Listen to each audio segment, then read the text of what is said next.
Hello friends, అందరు ఎలా ఉన్నారు? ఈరోజు మనం సీతా కళ్యాణం చివరి భాగం గురించి తెలుసుకుందాం. ఆ రోజు సాయంత్రం మళ్ళీ రామ్ వచ్చి సీత కోసం చూస్తూ ఉంటాడు. సీత తన డ్యూటీ పూర్తి చేసుకొని బయటకు వస్తూ ఉంటుంది. రామ్ చాలా రోజుల తర్వాత సీతను చూడటంతో చాలా హ్యాపీగా సీతని చూస్తూ తనకు ఎలా ప్రపోజ్ చేయాలా అని ఆలోచిస్తూ ఉంటాడు. ఇంతలో సీత రామ్ని చూస్తుంది. రామ్ని చూడగానే తనకు చాలా హ్యాపీగా అనిపిస్తుంది, కానీ అది కనిపించనివ్వకుండా తల కిందకు దించి ఫాస్ట్గా నడుస్తూ తన స్కూటీ దగ్గరకు వెళ్ళి స్టార్ట్ చేసుకొని రామ్ చూస్తూ ఉండగానే వెళ్ళిపోతుంది. సీత అలా వెళ్ళిపోవడంతో రామ్ అయోమయంగా చూస్తూ, అసలు సీత నన్ను చూసిందా లేదా, చూసి ఉండదులే అనుకొని తన మనసుకు సర్ది చెప్పుకొని అక్కడి నుంచి వెళ్ళిపోతాడు. సీత ఇంటికి వెళ్ళింది అనే కానీ రామే గుర్తు రావటంతో కళ్ళల్లో నీళ్లు తిరిగాయి. అలా చాలాసేపు రామ్ గురించి ఆలోచిస్తూ ఎప్పటికో పడుకుంటుంది. అక్కడ రామ్ కూడా సీత తనను చూడకపోవటంతో ఫీల్ అవుతూ సీత గురించి తలుచుకుంటూ నిద్రపోతాడు. నెక్స్ట్ డే ఎప్పటిలా రామ్ రెడీ అయ్యి హాస్పిటల్కి వెళ్తాడు. సీత కూడా హాస్పిటల్కి వచ్చి పార్కింగ్లో ఉన్న రామ్ని చూసి చూడనట్టు అక్కడి నుంచి వెళ్ళిపోతుంది. సీత అలా వెళ్ళిపోగానే రామ్ చాలా బాధపడతాడు. అలా ఒక వారం రోజులు గడిచిపోయాయి. రామ్ రోజూ రావటం, సీత కోసం ఎదురు చూడటం, కానీ సీత వచ్చి రామ్ని కనీసం పట్టించుకోకుండా వెళ్ళిపోవటం, ఇదే జరుగుతూ ఉండేది. రామ్కి సీత తనను అసలు పట్టించుకోకపోవటంతో చాలా బాధగా అనిపిస్తుంది. వెళ్ళి సీతను ఎందుకు నన్ను అవాయిడ్ చేస్తున్నావని అడగాలనిపిస్తుంది. కానీ ఒకవేళ సీత నువ్వు ఎవరు అని అడిగితే తను ఏమని సమాధానం చెప్పాలి? ఇప్పటి వరకు కనీసం ఒక్కసారి కూడా మాట్లాడుకోలేదు. అలాంటిది ఇప్పుడు వెళ్ళి ఎలా మాట్లాడడం? అసలు నీతో నేను ఎందుకు మాట్లాడాలి అని అడిగితే ఏం సమాధానం చెప్పాలి అని పరిపరి విధాలుగా ఆలోచిస్తూ తిరిగి ఇంటికి వెళ్ళిపోతాడు. ఇంటికి వెళ్ళాడు అనే కానీ ఒక్కసారైనా సీతతో మాట్లాడితే బాగుంటుంది అని మనసు కోరుకోవడంలో ఎలా అయినా రేపు సీతతో మాట్లాడాలి అని ఫిక్స్ అయ్యి నిద్రాదేవి ఆవహించటంతో పడుకుంటాడు. నెక్స్ట్ డే హాస్పిటల్కి వెళ్ళి సీత కోసం వెయిట్ చేస్తూ ఉంటాడు. కానీ ఎంతసేపటికి కూడా సీత రాదు. చాలాసేపు వెయిట్ చేసి అక్కడే ఉన్న ఒక కాంపౌండర్ని పిలుస్తాడు. ఈరోజు డాక్టర్ గారు ఇంకా రాలేదా అని అడుగుతాడు. దానికి ఆ కాంపౌండర్ వారం రోజుల్లో డాక్టర్ అమ్మ పెళ్ళి, అందుకే సెలవు పెట్టింది అని చెప్పారు. రామ్ ఏం అడుగుతున్నాడో కూడా వినకుండా అక్కడి నుంచి వెళ్ళిపోతాడు. ఇంతలో ఎవరో ఇలా అంటారు, నిజంగా డాక్టర్ చాలా అదృష్టవంతురాలు, లేకపోతే అంత మంచి అబ్బాయి తన జీవితంలోకి వస్తాడా, ఎంత అందగాడు, చాలా ఆస్తి కూడా ఉందట అని మాట్లాడుకుంటూ ఉంటారు. రామ్కి అంతా అయోమయంగా ఉంటుంది. సీతకు వారం రోజుల్లో పెళ్ళి అని అనుకోగానే చాలా బాధపడతాడు. ఇన్ని రోజులు సీత తనను దూరం పెట్టడానికి కారణం తన పెళ్ళి అని తలుచుకోగానే సీత మీద చాలా కోపం వస్తుంది. నువ్వు కూడా అందరిలాంటి దానివే సీత, నేనే తప్పుగా అనుకున్నా. ముందుగానే తెలుసుకోవాల్సింది, చాలా లేట్ చేశాను. తప్పు చేశాను సీత, చాలా పెద్ద తప్పు చేశాను. అనవసరంగా నిన్ను ప్రేమించి జీవితంలో సరిదిద్దుకోలేని తప్పు చేశాను అని బాధపడుతూ అక్కడి నుంచి వెళ్ళిపోతాడు. రామ్ ఇంటికి వెళ్తాడు. రాజు అప్పటికే తన కోసం వెయిట్ చేస్తూ ఉంటాడు. ఇంటికి వెళ్ళగానే రాజుని పట్టుకొని చాలా బాధపడతాడు. తన బాధకు కారణం ఏంటో అర్థం కాదు. కానీ రామ్ అలా బాధపడుతుంటే తనకు కూడా చాలా బాధగా ఉంటుంది. రామ్ కొంచెం కూల్ అయ్యాక రాజు తనను కూర్చోబెట్టి అసలు ఏం జరిగింది అని అడుగుతాడు. రామ్ జరిగిందంతా కూడా చెప్తాడు. రాజుకి కూడా సీత మీద చాలా కోపం వస్తుంది, కానీ ఒక పక్కన సీత అలా చెయ్యదు అని కూడా అనిపిస్తుంది. రామ్ బాధపడుతూ రాజు భుజం మీద తల పెట్టుకొని నిద్రపోతాడు. రాజు కూడా రామ్ బాధ చూసి కళ్ళల్లో నీళ్లు తిరిగాయి. రామ్ తల నిమురుతూ తనను లేపి బెడ్ మీద పడుకోబెట్టి బ్లాంకెట్ కప్పి ఏసీ ఆన్ చేసి తను కూడా రామ్ పక్కన పడుకుంటాడు. అక్కడ సీత రమ్యతో కలిసి రమ్య వాళ్ళ ఇంటికి వెళ్తుంది. తనకు చాలా బాధగా ఉన్నా కూడా పైకి నవ్వుతూ అందరినీ పలకరిస్తుంది. అందరూ సీతను చూసి చాలా ముచ్చటగా ఫీల్ అవుతారు. ఫస్ట్ డే మొత్తం కూడా షాపింగ్ చేస్తూ గడిపేస్తారు. నెక్స్ట్ డే ఫ్రెండ్స్కి, ఫ్యామిలీ మెంబర్స్కి కార్డ్స్ ఇస్తారు. అలానే మూడవ రోజు పసుపు కొట్టి రమ్యను పెళ్లి కూతుర్ని చేస్తారు. అలానే నెక్స్ట్ డే మెహందీ ఫంక్షన్ కూడా చేస్తారు. అన్నిట్లోనూ సీత సెంటర్ ఆఫ్ అట్రాక్షన్గా ఉంటుంది. ఇక పెళ్లి రోజు రాని వచ్చింది. సీత దగ్గరుండి మరీ రమ్యను పెళ్లి కూతుర్ని చేస్తుంది.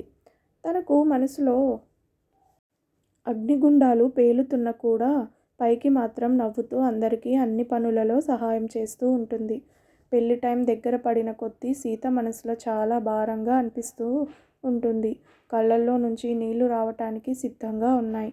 పంతులు గారు పెళ్లి కూతుర్ని తీసుకొని రమ్మని చెప్పటంతో చాలా కంట్రోల్ చేసుకుంటూ రమ్యను మండపంలోకి తీసుకొని వచ్చి పెళ్ళికొడుకు ఎదురుగా కూర్చోపెట్టారు. తెర అడ్డుగా ఉండటంతో సీతకు అతను కనిపించడు. రమ్యను అక్కడ కూర్చోబెట్టి తనొక పక్కన వచ్చి నించుంటుంది. ఇంతలో పంతులు గారు జీలకర్ర బెల్లం పెట్టుకోమనటంతో పెళ్ళికూతురు పెళ్ళికొడుకు పెట్టుకుంటారు. సీత కళ్ళల్లో నుండి నీళ్లు వస్తాయి. ఇంతలో అడ్డు తెర తీయటంతో సీత అనుకోకుండా అటు చూసి షాక్ అవుతుంది. ఎందుకంటే అక్కడ ఉన్నది రామ్ కాదు, వేరే ఎవరో. సీతకు అంతా అయోమయంగా ఉంటుంది. అంటే ఆ రోజు రమ్య చూపించింది ఇతన్నా? నేను పొరపాటుగా ఆ రామ్ని చూశానా? అయినా రమ్య అప్పటికి అతని ఫోటో నాకు షేర్ చేసింది కదా అని తన ఫోన్లో ఉన్న రమ్య పంపిన ఫొటోస్ చూస్తుంది. అవి తన రామ్ కాదు, అవి రమ్యకు కాబోయే భర్త రామ్వి. అంటే ఇద్దరూ వేరు వేరు. ఛ! సీత, ఇంత తెలివి తక్కువ పని చేశావే. ఆ రోజే రమ్య పంపిన ఫొటోస్ చూస్తే నువ్వు ఇంత బాధపడేదానివి కాదు కదా అని తనని తాను తిట్టుకొని సంతోషంగా రామ్ ప్రొఫైల్ ఓపెన్ చేసి ఆ ఫోటోకి గట్టిగా ముద్దు పెట్టుకొని ఆ ఫోటోని చూస్తూ ఉంటుంది. నిజంగా నువ్వు నా కన్నయ్యవే. ఛ! నా మూర్ఖత్వం వల్ల నిన్నెంత బాధ పెట్టానో కదా. నిజంగా నన్ను క్షమించు. ఇంకోసారి అలా జరగకుండా చూసుకుంటాను అని ఫోన్లో ఉన్న రామ్ ఫోటోతో మాట్లాడుతూ ఉంటుంది. ఇప్పటి వరకు పెళ్ళిని ఎంజాయ్ చేయలేదు అన్న ఫీలింగ్ వచ్చి మండపం దగ్గరకు వెళ్ళి రమ్య, రామ్ తలంబ్రాలు పోసుకుంటుంటే వాళ్ళను ఎంకరేజ్ చేస్తూ చాలా హ్యాపీగా గడిపేస్తుంది. అలా పెళ్లి కార్యక్రమాలన్నీ పూర్తి చేసుకొని రమ్యకు తను బయలుదేరుతున్నాను అని చెప్పి రామ్ని చూడటం కోసం చాలా హ్యాపీగా బయలుదేరుతుంది. సీత ఇంటికి వచ్చి తను పెళ్లిలో ఎలా ఎంజాయ్ చేసిందో అంతా కూడా వాళ్ళ అమ్మా నాన్నలకు చెప్తుంది. వాళ్ళు కూడా సీత చెప్పేవి వింటూ సీత పెళ్లి కోసం కలలు కంటూ ఉంటారు. అలా ఆ రోజు అయిపోతుంది. నెక్స్ట్ డే సీత రోజు కంటే బాగా రెడీ అయ్యి కళ్యాణ్ని చూడటానికి త్వరగా హాస్పిటల్కు బయలుదేరుతుంది. హాస్పిటల్కి వెళ్ళి చాలాసేపు కళ్యాణ్ కోసం వెయిట్ చేస్తూ ఉంటుంది. కానీ తను రాడు. అలా ఒక వారం రోజులు కళ్యాణ్ కోసం ఎదురు చూస్తూనే ఉంటుంది. కానీ ఈ వారంలో ఒక్కరోజు కూడా కళ్యాణ్ తనకు కనిపించడు. చాలాసార్లు కళ్యాణ్కి ఫోన్ చేద్దామనుకుంటుంది. కానీ లిఫ్ట్ చేసి ఎవరు నువ్వు అని అడిగితే ఒకవేళ తను తనకు నేను ఎవరు అనేది గుర్తు లేకపోతే అది నేను భరించలేను అని అనుకొని ఫోన్ చేయకుండా ఉంటుంది. ఇంతలో సీత వాళ్ళ నాన్నగారు సీత కోసం ఒక సంబంధం చూస్తారు. సీతకు పెళ్లి చేసుకోవటం ఇష్టం లేదు. దానికి కారణం తన మనసులో రామ్ ఉన్నాడు. ఇలా మనసులో ఒకరిని పెట్టుకొని పెళ్ళి వేరే వాళ్ళను చేసుకోవటం సీతకి ఇష్టం లేదు. సీత వాళ్ళ నాన్నగారికి అప్పుడే పెళ్ళి వద్దు అని చెప్తుంది. దానికి ఆయన బలవంతం ఏమీ లేదు. తల్లి, ఒకసారి అబ్బాయిని చూడు, నచ్చితే సరే, లేకపోతే వద్దు అని చెప్పేద్దాం అని అంటంతో సీత కూడా వాళ్ళ నాన్నను బాధ పెట్టడం ఇష్టం లేక సరే అని అంటుంది. వాళ్ళ నాన్న హ్యాపీగా సీత తల నిమిరి పెళ్ళి వాళ్లకు కావలసిన ఏర్పాట్లు చేయటానికి వెళ్తారు. సీత ఆయన మొహంలో కనిపిస్తున్న ఆనందం చూసి గిల్టీ ఫీలింగ్ కలుగుతుంది. ఎందుకంటే తను ఆయనను మోసం చేస్తుందేమో అని తన రూమ్లోకి వెళ్ళి ఫోన్లో ఉన్న కళ్యాణ్ ఫోటో చూస్తూ, ఎందుకు రామ్ నా లైఫ్లోకి వచ్చావు? నువ్వే నా సర్వస్వం అనుకున్నాను. ఇంతలో ఏదో మిస్అండర్స్టాండింగ్ వల్ల నాకు దూరం అయ్యావు. మళ్ళీ నీకోసం నేను వస్తే అసలు నువ్వు నాకు కనిపించటం లేదు. ఎందుకు రామ్ అని ఫోటో చూస్తూ ఏడుస్తూ అనుకుంటుంది. అప్పుడే సీత రూమ్లోకి వస్తున్న ధీరజ్ ఈ మాటలు అన్నీ వింటాడు. చాలా బాధగా అక్కడి నుంచి తన రూమ్లోకి వెళ్ళిపోతాడు. కొంచెం సేపటికి మళ్ళీ సీత రూమ్లోకి వచ్చి చూసేసరికి సీత బెడ్కి ఆనుకొని అలానే పడుకొని ఉంటుంది. ధీరజ్ సీతను సరిగా పడుకోపెట్టి తన చేతిలో ఉన్న ఫోన్ తీసి చూస్తాడు. అందంగా నవ్వుతున్న కళ్యాణ్ ఫోటో చూడగానే తనకు గుర్తు వస్తుంది. ఆ రోజు రాత్రి సీతను డ్రాప్ చేసిన వ్యక్తి అని. కానీ వాళ్ళిద్దరి మధ్య ఏం జరిగిందో అర్థం కాదు. ఆ ఫోన్ని పక్కన టేబుల్ మీద పెట్టేసి లైట్ ఆఫ్ చేసి తన రూమ్లోకి వెళ్ళిపోతాడు. నెక్స్ట్ డే సీత లేచేసరికి ఇంట్లో చాలా హడావిడిగా ఉంటుంది. అప్పుడు గుర్తు వస్తుంది ఈరోజు తనకు పెళ్లి చూపులు అని. మనస్సులోని బాధ అంతా కన్నీటి రూపంలో బయటకు వస్తూ ఉంటుంది. ఇంతలో ఎవరో వస్తున్నట్టు అనిపించి ఫాస్ట్గా లేచి వాష్రూమ్లోకి వెళ్తుంది. సీత ఫ్రెష్ అయి వచ్చేసరికి వాళ్ళమ్మ తనకు చీర, దాని మీద సెట్ అయ్యే నగలు అన్నీ కూడా అరేంజ్ చేసి పెడతారు. సీత ఏమీ మాట్లాడకుండా ఆ చీర కట్టుకొని నగలు పెట్టుకొని సింపుల్గా రెడీ అవుతుంది. కానీ చూడటానికి చాలా అందంగా ఉంటుంది. ఇంతలో పెళ్లి వాళ్ళు రావటంతో అప్పటి వరకు ధైర్యంగా ఉన్న సీతకు ఒక్కసారిగా టెన్షన్ పెరిగిపోతుంది. ఇంతలో అమ్మాయిని తీసుకొని రండి అనగానే సీతను తీసుకొని వచ్చి వాళ్ళ ముందు కూర్చోపెట్టారు. సీతకు చాలా టెన్షన్గా ఉంది. కానీ వాళ్ళు అడిగే ప్రశ్నలకు చిరునవ్వుతో సమాధానం చెప్తుంది. అక్కడ ఉన్న వాళ్ళందరికీ సీత చాలా బాగా నచ్చుతుంది. ఇంతలో పెళ్ళికొడుకు పెళ్ళికూతురు ఒకరినొకరు చూసుకోండి అని చెప్పటంతో సీతకు ఇష్టం లేకపోయినా వాళ్ళ నాన్న బాధపడతారు అని మెల్లిగా తల ఎత్తి చూస్తుంది. అంతే, తన కళ్ళల్లో నుంచి ఆనందంతో కన్నీళ్ళు వచ్చేస్తాయి. అలానే చూస్తూ ఉంటుంది. అది కల కాదో కూడా అర్థం కాదు. కానీ రెప్ప వేస్తే ఎక్కువ ఇది కల అయిపోతుందో అని రెప్ప వేయటం మరిచి మరీ చూస్తుంది. ఎందుకంటే తన ఎదురుగా ఉన్నది రామ్ కాబట్టి. ఇంతకీ కళ్యాణ్ అక్కడికి ఎలా వచ్చాడు అనే కదా మీ డౌట్. నేను చెప్తాగా అసలు ఏం జరిగిందంటే, రామ్ వాళ్ళ నాన్న, సీత వాళ్ళ నాన్న ఫ్రెండ్స్. ఒక ఫంక్షన్లో రామ్ సీతల డిస్కషన్ వచ్చి ఇద్దరికి పెళ్లి చేద్దాం అనుకుంటారు. కానీ ఆ టైంలోనే సీత ఊరు వెళ్ళటంతో రాగానే ఈ పెళ్లి చూపులు ఏర్పాటు చేశారు అన్నమాట. కానీ రామ్ అంత ఈజీగా ఒప్పుకోలేదు అండి. జస్ట్ చూసి ఇష్టం లేదు అని చెప్పటానికి వచ్చాడు. కానీ సీత వాళ్ళ ఇల్లు చూడగానే తనకెందుకో ఆ పెళ్ళికూతురు సీత ఏమో అని అనిపిస్తుంది. లోపలికి వచ్చాక అక్కడ ఉన్న ఫొటోస్ పట్టి పెళ్ళికూతురు సీత అని అర్థమవుతుంది. అలానే అప్పుడే తనకు సీత ఫ్రెండ్ అయిన రమ్య గుర్తు వచ్చి, అంటే పెళ్ళి అయింది రమ్యక అనుకొని తను ఎంత తప్పు చేశాడు అని అనుకుంటాడు. ఇద్దరిని వాళ్ళ ఒపీనియన్స్ అడుగుతారు. ఇద్దరు వాళ్ళ పేరెంట్స్ ఇష్టం అనటంతో ఆ రోజే ఎంగేజ్మెంట్ చేసేస్తారు. అలానే వారంలో పెళ్ళి కూడా అరేంజ్ చేస్తారు. కానీ సీత రామ్ ఒకరితో ఒకరు మాత్రం మాట్లాడుకోరు. అలా వాళ్ళ పెళ్ళి కూడా అయిపోతుంది. తర్వాత ఏం జరిగిందో మనకు తెలిసిందే అని చెప్పటం ముగించి ధీరజ్ కళ్యాణ్ వైపు, అక్కడ సీత రమ్య వైపు చూస్తారు. వాయమ్మో, నా వల్ల ఇంత జరిగిందా, అసలు నాకు తెలియనే తెలియదు. అయినా సారీ సీత, నా వల్ల నువ్వు చాలా బాధపడ్డావు అని సీత చేతిని పట్టుకొని చెప్తుంది. అయ్యో రమ్య, నువ్వు సారీ చెప్పటం ఎందుకే, ఇందులో నీ తప్పు ఏముంది. ఏదైనా తప్పు ఉందంటే అది నాది. నువ్వు చూయించినప్పుడే సరిగ్గా చూసి ఉంటే బాగుండేది కదా. హా, మొత్తానికి నువ్వు ప్రేమించిన రామే నీ లైఫ్లోకి కళ్యాణ్గా వచ్చాడన్నమాట అని నవ్వుతూ అడిగింది. దానికి సీత సిగ్గుపడుతూ అవును అని అంటుంది. సరే కానీ నేను వెంటనే మా అన్నయ్యను చూడాలి, పద పద అని సీతను తీసుకొని కాదు లాక్కొని వెళ్తుంది. అవును ధీరజ్, నీకు ఇవన్నీ ఎలా తెలుసు అని అడుగుతాడు. అక్క చెప్పింది బావ. మీ పెళ్ళి ముందు రోజు అక్క ఎందుకో డల్గా ఉండటం గమనించి వెళ్ళి అడిగితే చెప్పింది. మిగిలింది నిన్న పెళ్ళిలో రాజు అన్న చెప్పాడు అని అంటాడు. కానీ బావ, నీ ప్రేమ నిజమైంది బావా.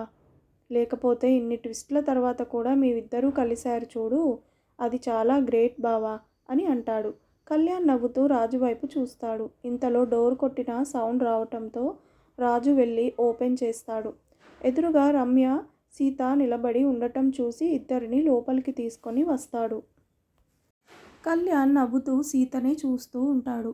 కళ్యాణ్ చూపులకు సీత తడబడుతూ ఉంటుంది. ఏంటక్కా ఏమైనా కావాలా అని అడుగుతాడు. దానికి సీత, రమ్య మీ బావగారితో మాట్లాడతాను అంటే తీసుకొని వచ్చాను అని అంటుంది. ఏంటే మీ బావగారు అంటున్నావు, నీకేమీ కారా అని ఆట పట్టిస్తుంది. దానికి సీత సిగ్గుపడుతూ తలదించుకుంది.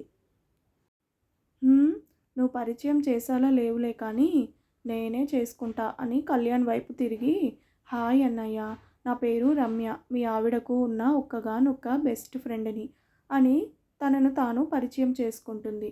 అందరూ కలిసి కాసేపు సరదాగా కబుర్లు చెప్పుకుంటారు. ఇంతలో రమ్య ఏదో పని ఉంది అని ధీరజ్ని రాజుని తీసుకొని అక్కడి నుంచి జంప్ అయిపోతుంది. సీత కూడా వాళ్ళ వెనకాల వెళ్ళామని చూస్తుంది. కానీ కళ్యాణ్ తన చెయ్యి పట్టుకొని లాగటంతో వచ్చి కళ్యాణ్ ఒడిలో పడుతుంది. కంగారుగా లేవబోయేసరికి కళ్యాణ్ తన చుట్టూ చేతులు వేసి పట్టుకొని సీత భుజంపై తల ఆనించి, ఎక్కడికి వెళ్ళిపోతున్నావు అని అడుగుతాడు. సీతకు కళ్యాణ్ అంత దగ్గరగా ఉండేసరికి నోట్లో నుంచి మాటలు కూడా రావు. అలానే బిగుసుకుపోయి ఉంటుంది. మళ్ళీ కళ్యాణ్ పిలవడంతో మెల్లిగా నాకు ఊపిరి ఆడడం లేదు అని అంటుంది. దానికి కళ్యాణ్, నువ్వు దూరంగా ఉంటే నాకు నిజంగా ఊపిరి ఆడటం లేదు అని అంటాడు. సీత ప్రేమగా కళ్యాణ్ కళ్ళల్లోకి చూస్తూ ఉంటుంది. ఇంతలో కళ్యాణ్ తన పాకెట్లో నుంచి ఒక స్లిప్ తీస్తాడు. అది చూసి సీత ఆశ్చర్యపోతుంది. ఎందుకంటే అది తను ఫస్ట్ టైం కళ్యాణ్ని చూసిన రోజు ఫుడ్తో పాటు ఒక స్లిప్ కూడా పంపిస్తుంది కదా, అది. ఓయ్ ఏంటి అలా చూస్తున్నావు, ఇది ఇంకా మీ దగ్గర ఉందా, నేను పడేసి ఉంటారు అనుకున్నాను అని అంటుంది. హాహా, అలా ఎలా అనుకున్నావు బంగారం, ఎంతైనా నీ నుంచి నాకు వచ్చిన ఫస్ట్ గిఫ్ట్, అలా ఎలా పడేస్తాను అని అంటాడు. నిజంగానా, అయినా దానిలో ఏముందో మీకు తెలుసా అని అడుగుతుంది. ఎందుకు తెలియదు, you are a super hero and I am impress అని రాశావు కదా. ఆశ్చర్యంగా మీరు ఎలా తెలుసు అని అడుగుతాడు. దానికి కళ్యాణ్ నవ్వుతూ, కాలేజీలో ఉన్నప్పుడు ఫ్రెంచ్ నేర్చుకున్నాను, అది ఇలా ఉపయోగపడింది అని అంటాడు. నవ్వుతూ కళ్యాణ్ వైపు చూసి మళ్ళీ బాధగా, నేను మిమ్మల్ని చాలా బాధ పెట్టాను కదా, సారీ అని అంటుంది. తన కళ్ళల్లో నుండి నీళ్లు వస్తాయి. బాధగా సీత కళ్ళు తుడుస్తూ, ప్లీజ్ సీత ఏడవకు, నువ్వు ఏడిస్తే నేను చూడలేను, అయినా దానిలో నీ తప్పేముంది, ఇట్స్ జస్ట్ ఏ మిస్అండర్స్టాండింగ్. అలా అయితే నేను కూడా నిన్ను అర్థం చేసుకోలేదు. అప్పుడు ఒక్కసారి నిన్ను కలిసి ఉంటే మన మధ్యలో ఇంత దూరం వచ్చేది కాదు. అయ్యో అలా అనకండి, నేను మిమ్మల్ని కలవనివ్వకుండా చేశాను, సో నాదే తప్పు. సరే ఇద్దరిది తప్పుంది, ఇంకెప్పుడు ఆ టాపిక్ మన మధ్యలో రావటానికి వీల్లేదు, సరేనా అని అంటాడు. దానికి సీత సరే అని అంటుంది. కళ్యాణ్ సీత నుదుటి మీద ముద్దు పెట్టుకుంటాడు. సీత కళ్యాణ్ గుండెల్లో ఒదిగిపోతుంది. బయట నుంచి ఇదంతా చూస్తున్న రాజు, ధీరజ్, రమ్య చాలా హ్యాపీగా ఫీల్ అవుతారు. వాళ్ళు డిస్టర్బ్ అవ్వకుండా డోర్ క్లోజ్ చేసి మిగిలిన వాళ్ళ దగ్గరకు వచ్చి మాట్లాడుతూ ఉంటారు. అక్క, సీత, కళ్యాణ్లు వాళ్ళ పరిచయం దగ్గర నుంచి ఇప్పటి వరకు జరిగిన విషయాలన్నీ కూడా ఒకరికి ఒకరు చెప్పుకుంటూ వాళ్ళ ప్రేమ కథ ఎలా మొదలైంది అనేది నెమరు వేసుకుంటూ ఆ ఆనంద క్షణాలను ఆస్వాదిస్తున్నారు. అలా మన సీత కళ్యాణం కళ్యాణ్ రామ్తో జరిగి తన లైఫ్ చాలా కలర్ఫుల్గా మారిపోయింది. విన్నారు కదా ఫ్రెండ్స్. ఈ కథ కనుక మీకు నచ్చితే ప్లీజ్ సబ్స్క్రైబ్ చేయండి, అలాగే లైక్ చేయడం మర్చిపోకండి. Thank you so much for watching this video.